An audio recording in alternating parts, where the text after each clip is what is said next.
This is Dr. Hassan Abdullah with the course Deep Reinforcement Learning, and we are at topic number 6. So, that topic is optimization techniques. So, this is lecture number 6B, that is a subtopic, and it is kind of a one step ahead of the basics of the optimization techniques. And this video lecture uses the supplemental website www.easymcq.com/GoGet, which is a personalized learning management system.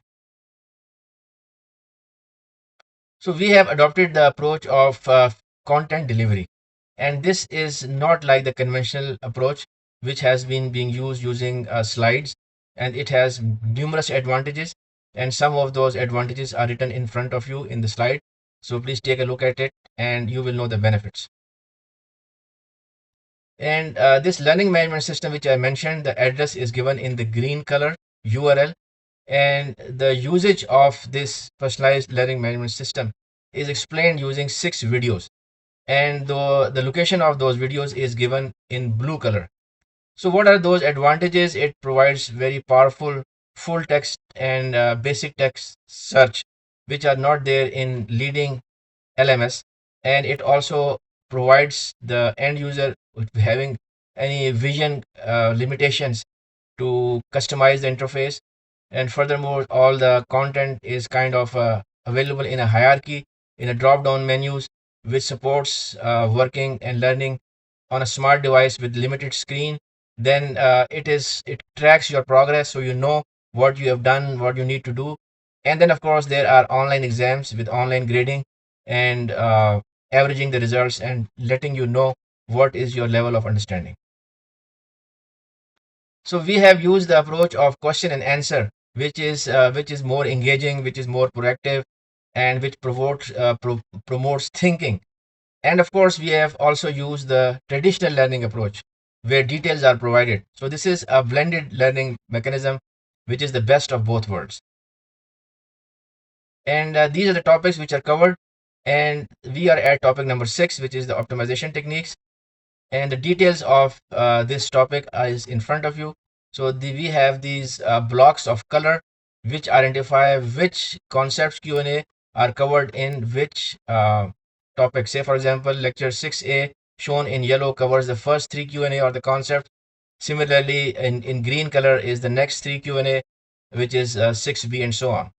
So without further ado, we move on to the actual course and start from there. So we start with topic number 6B, and that is what is the true objective function? Deep learning problem. So the what we are looking at, that identifying the actual objective function which we are targeting for deep learning, and explain using Bayesian approach. So what we have here is as following. So we have the true objective function. We need to talk about it, and there has to be a surrogate model. Surrogate model is kind of a representation. Okay, and of course we do a certain amount of sampling. So what is the problem at hand? The problem is in deep learning we have to fine tune the hyperparameters. Okay, and doing this is time consuming and expensive, because running each model can take several hours.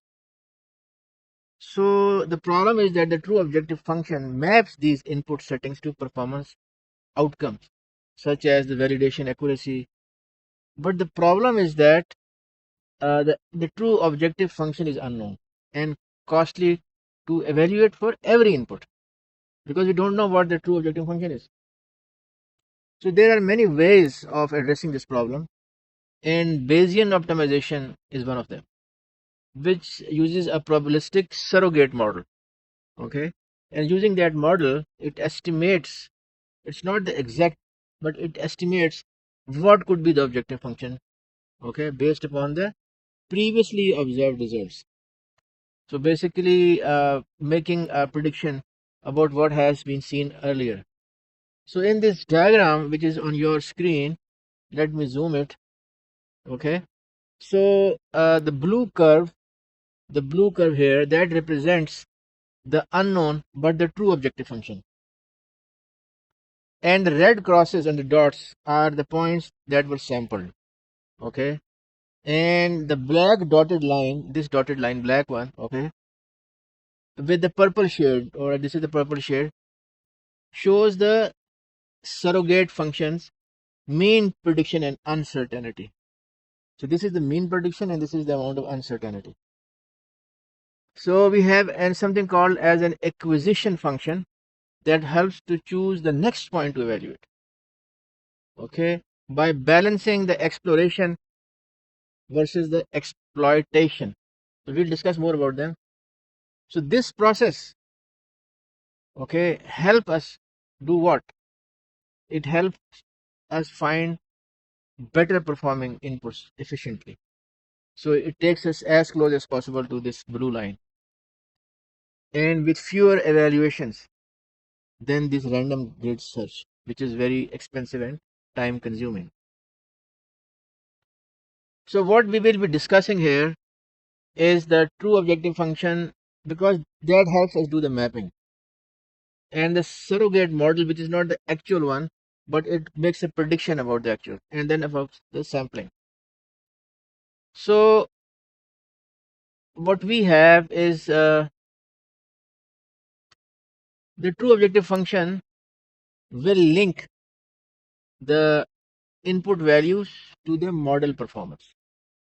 Okay, the hyperparameters which have a significant impact on the performance, and that we want to optimize, but the problem is that it's unknown, and the only way of revealing it is by running the training cycle, which consumes CPU time and energy and man hours also. So each evaluation can take a long time. We cannot just sample the function everywhere, it's very expensive. So what we do is that for the blue curve and the red crosses or dots where it is evaluated. Why? Because we cannot do full evaluations, very expensive. So we need to have a smarter way to find the best input. So that's where the surrogate and Bayesian optimization help. So what is the goal? The goal is to locate the inputs that improve the performance with the minimal cost. Okay, I believe you everybody understands that. And then what is surrogate model? So the surrogate model, okay, this purple area, that gives a cheap estimate of the true objective function based upon the data that has already been gathered. So we can use a Gaussian process also, which provides the mean prediction, black dots, okay, and of course with an uncertainty range. So we have the black dotted line and the purple shadow. So that helps us guess how the true function behaves and what it could be. Of course, it's not perfect, but the thing is that as it gets updated after each new evaluation, its accuracy increases. Now, since we are working with estimates, they're fast to compute, and we can use it, okay, without actually retraining the models. And finally, is the sampling. So what we do in sampling, we have actually I'm talking about this here. I'm sorry, I didn't highlight earlier ones. So the acquisition function tells us where to sample next based on the surrogate model. So we don't just randomly sample, but we sample based upon the prior results. So it kind of balances uh, exploring uncertain regions and refining the promising areas. Promising areas, basically, we're trying to get those values, those parameters which reduce the error and increase the accuracy. So whenever we do a new sample, it improves the surrogate model, right? So this kind of a loop continues until we find an optimal solution or hit a resource limit that, okay, not more than this number of cycles, not more than this number of improvement and whatever. So this is not an exhaustive approach, because exhaustive or a brute force approach would be very expensive. So we get a reasonable quality of solution without testing every possible configuration. All right. So that's what it is. Okay. So details are here, which I discussed. You should read those details, and here are the references. So we move on to the next Q&A. Why? So the next obvious question is why it is difficult to establish the true data generation function for deep learning, and of course that's applicable for neural nets also. So why it's difficult? Here's a whole list of reasons. Because the real world data is very complex. Very complex. I'll talk more about it. Latent variables and unobserved factors. We can see the impact of what we are not, what we have, but we don't know why it's happening. Stochasticity and noise. So of course modern approximation limitations, which we discussed in the previous Q&A. Lack of complete information that is not there. So if we click on more, so inherent stochasticity, that is noise in the data. Okay. And so we will cover all of these points. So before, and of course if you look at this image, we have here the input, which is the perfect input. This is the system threshold. So the noise is weak, threshold is not touched. And when we have optimal noise, so the noise is there, but threshold is touched very infrequently. But this is high noise and the data is gone. It's totally gone. Okay. So what is the problem? Let me go into the detail before we discuss the bullets. Let me show you the bullets. Now, if you want to establish the true data generation function in deep learning, it is very difficult. Okay, why? It's because it's complex. There is a lot of uncertainty. Okay, and what we want is often unobservable, because that's the nature of the processes that produce the real data in a real world environment. Now, in theory, theoretically, every supervised learning task, every supervised learning task involves finding a function, say for example f asterisk or whatever that could be, which is, so what it does, it maps the inputs x to the outputs y. That's what classification is. But what happens in practice, the true function f asterisk, that is not known. It is hidden, and we can only observe the samples from it. That is the problem. And the samples which we can observe have noise, bias, or incomplete coverage of the full input space. So, starting with the first point, complexity of real data. Real world processes usually involve non-linearity. Okay, non-linearity, and processes which have a hierarchy, which have interdependency. So what happens that making the true data generation, that is too complex, too intricate for exact modeling, even with deep networks. That is the high complexity. Then is the latent variables and unobserved factors. Okay, or limited observations. Uh, because why? The reason is that we have trained the models on finite samples that only represent a small portion of all the possible data. Because if we use all the possible data, that is extremely expensive. So this partial view makes it impossible to capture the entire data generation process. Okay,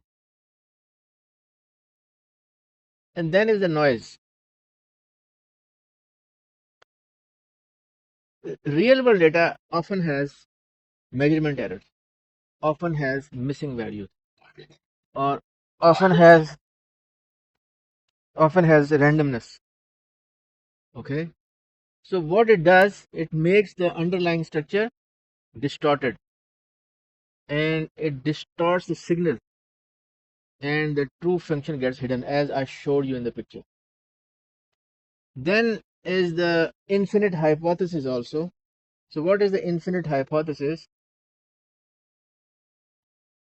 uh, Although deep learning models can approximate many functions, okay, and that fit the same data, so there are many functions for the same data, and without prior knowledge, how can we distinguish the true function from the other equally good approximation? That is, and that may be infeasible. That may be infeasible. And distributional shifts are also there, okay, and of course, so the list continues, okay. So that we've covered here, and of course, if you are interested in further details, right? So the details are here. So what this diagram is showing, that there are many ways in which you can have lines passing through 2 points or 3 points. There are infinite many ways, and all look perfect, right? So that is the infinite hypothesis, that there are many ways. So without prior knowledge, you don't know which one is the better one. There's the infinite hypothesis. So details are here and the references are here. So now we move to the next Q&A. So let's look at the next concept. How can we compare and contrast the error surfaces of the shallow networks with the deep networks? I've shown you the pictures before. We have seen this picture, okay? So this one is a shallow network, okay? And why? Because there is a single minima, and this is a possible error surface for a deep neural net, right? Because we are working with lots of variables and lots of non-linearity we are working with, okay. So what are the points of interest and what is the problem at hand? The problem is that the error surfaces or the loss landscape of shallow and deep neural networks are different. They differ significantly in terms of the complexity, in terms of the smoothness. Smoothness means that the valleys, the depth of the valleys, the number of valleys, and the nature of the local minima. So where does those differences come from? They arise primarily due to the depth of the network, and that depth basically involves and affects the number of parameters. So the interaction between these parameters and the overall structure of the loss landscape. Okay. So what we are interested in when we talk of the complexity and dimensionality of the shallow versus the deep network. Shallow networks, as in artificial neural networks, there are fewer parameters and lower dimensionality, and logically the converse for deep networks is more parameters and higher dimensionality.